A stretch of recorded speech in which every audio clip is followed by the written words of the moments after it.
देखिए बहुत गंभीर सवाल खड़े हो रहे हैं और भारतीय जनता पार्टी की तरफ से बड़े संगीन आरोप लगाए जा रहे हैं। ये स्थितियां क्यों नजर आ रही हैं पश्चिम बंगाल में? देखिए समीर जी, आपने कहा कि लोकतंत्र को कमजोर किया जा रहा है। लोकतंत्र को कमजोर आप देखेंगे 2014 से शुरुआत किया गया है इसको कमजोर करने के लिए। आपने देखा कि ईडी का किस तरह से व्यवहार किया जा रहा है, आपने देखा कि गवर्नर किस तरह से बातें कर रहे हैं पॉलिटिकल पार्टी के हिसाब से तरह से, आपने देखा कि सीबीआई को किस तरह से इस्तेमाल किया जा रहा है।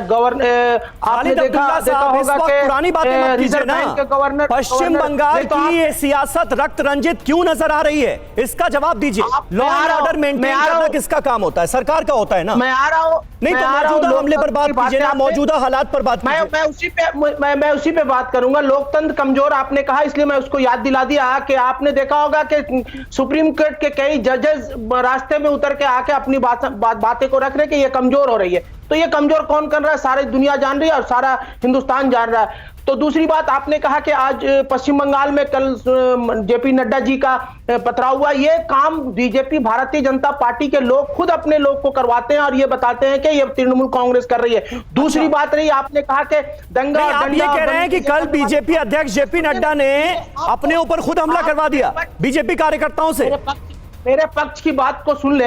आपने सुना, आप खुद कह रहे हैं कि दिलीप घोष ने कहा रहा है कि मैं बदला लूंगा, और आप उनकी भाषण पे मैं समझता हूं कि अगर दिलीप घोष और तो उस पर जवाब देंगी ना माधवी अग्रवाल बैठी है उस पर जवाब देने के लिए। लेकिन अभी तो आपके कार्यकर्ताओं पर यह आरोप लग रहा है कि आप लोगों ने अटैक करवा दिया बीजेपी अध्यक्ष जेपी नड्डा के काफिले पर।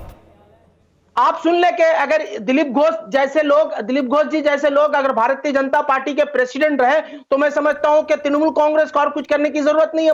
मार देंगे, कबर के नीचे गाड़ देंगे, 6 इंच डाल देंगे, सर कलम कर देंगे, सर काट देंगे, हर हाथ पैर काट देंगे। ये भाषा सभ्यता शालीन से माने नीचे गिरकर ये भाषा देते हैं। ठीक है, एक भारतीय जनता पार्टी माधवी अग्रवाल जवाब दीजिए। अब अगर उधर से आप लोग आरोप लगाते हैं तो इधर से ये आरोप लगाते हैं टीएमसी वाले। सुनिए तो माधवी जी, और उसके बाद दिलीप घोष का बयान आता है कि बदला लेंगे, बदल कर रख देंगे। ये क्या है?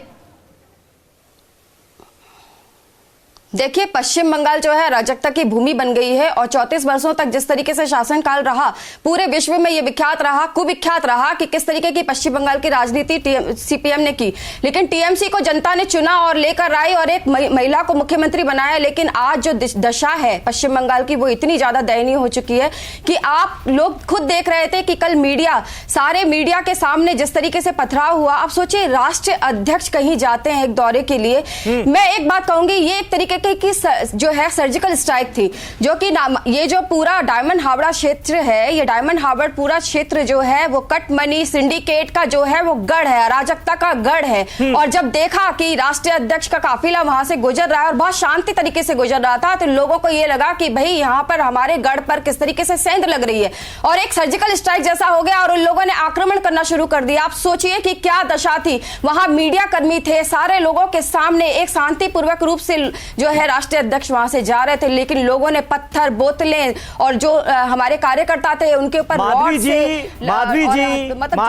ये सारी बातें हैं, ये सारे आरोप पहले भी हम सुन चुके। न्यूज़ टॉप 9 रोज सुबह 7 बजे और शाम 7 बजे सिर्फ TV9 भारतवर्ष पर।